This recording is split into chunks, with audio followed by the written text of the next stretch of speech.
Assembly of your new AT Gold is very simple. First, select the upper and lower stem assembly. Holding it in front of you, select the lower cam lock, the one closest to the stem assembly. Twist the lower cam lock clockwise to loosen it. Then, loosen the upper cam lock by twisting it counterclockwise. Depress the spring clips to extend the shaft. Next, press the two mounting washers firmly into place in the openings at the base of the lower stem.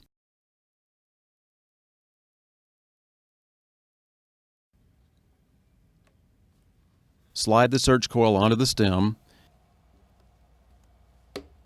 and insert the threaded bolt through the holes on the lower stem and search coil.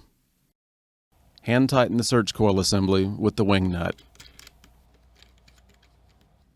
Loosen and remove the upper camlock collar. Slide it over the S-stem spring clips. Next, depress the spring clip in the S-stem and insert the control housing's S-stem through the upper camlock into the upper stem. It is important to engage the spring clip into the first stem opening in order to maintain battery compartment access. Hand tighten the camlock collar, being careful not to over-tighten. Depress the spring clip in the lower stem and adjust to the most comfortable operating length. Then, hand tighten the lower stem camlock collar.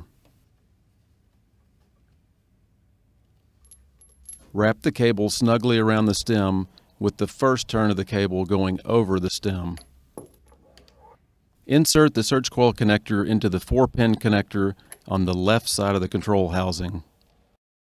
Notice the pin orientation of the connector before attempting to insert it. It's important to fully insert the connector to ensure proper connecting and sealing. Then thread the collar into place until it is hand tight. If the O-ring is properly seated, the connector's collar can be easily tightened. If this collar is difficult to turn, the O-ring has not seated properly. The AT Gold's headphones connect on the right side of the control housing. Notice that this is a 2-pin connector which also must be aligned properly. Again, push the connector fully into place before tightening the collar.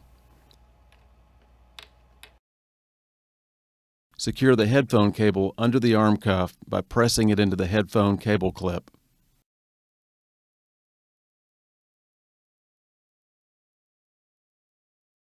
To power on the AT Gold, press the power button in the bottom left corner. To turn off the detector, press and hold this button for 1 second until the detector makes a second beep.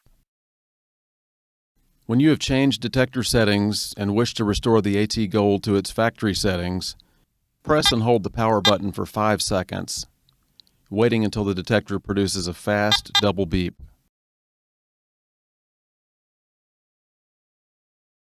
All metal items encountered by the AT Gold are referred to as targets.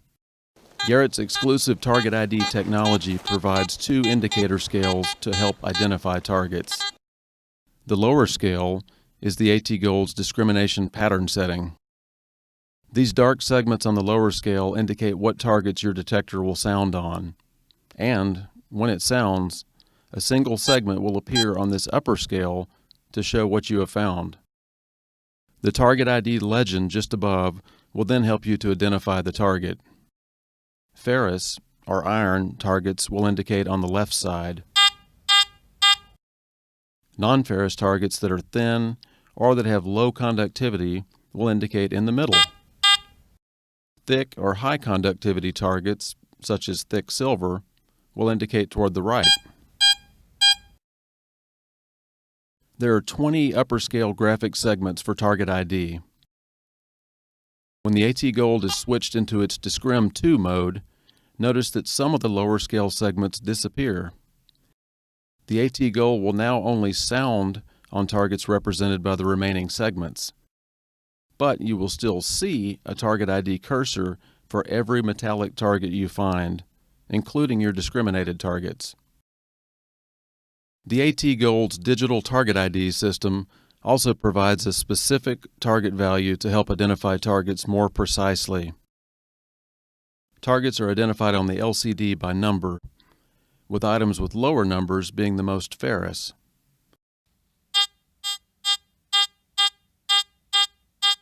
The most conductive targets, such as thick silver, register toward the high end of the scale. The digital target ID is a more precise version of the target ID cursor seen in the upper scale.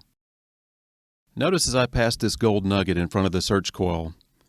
The digital target ID for this nugget reads between 51 and 53.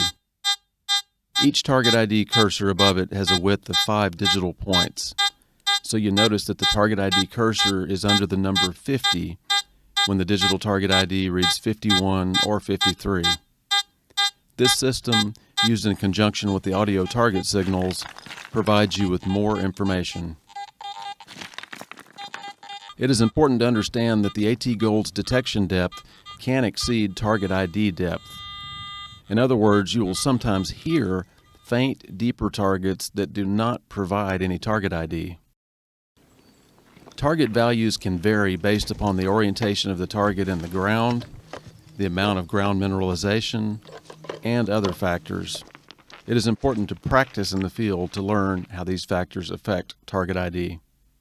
This depth scale will indicate how deeply you'll have to dig to recover any coin-sized target that you find. Your AT Gold has 8 settings for sensitivity. Use higher sensitivity settings for very small or very deep targets. Use lower sensitivity levels in locations where the detector is behaving erratically. Several factors can cause your detector to appear to behave erratically. Outside electrical interference, highly mineralized soil, excessive metallic trash, or the presence of other metal detectors. Often these interferences can be resolved with proper ground balance, discrimination, or by changing frequencies without having to reduce sensitivity.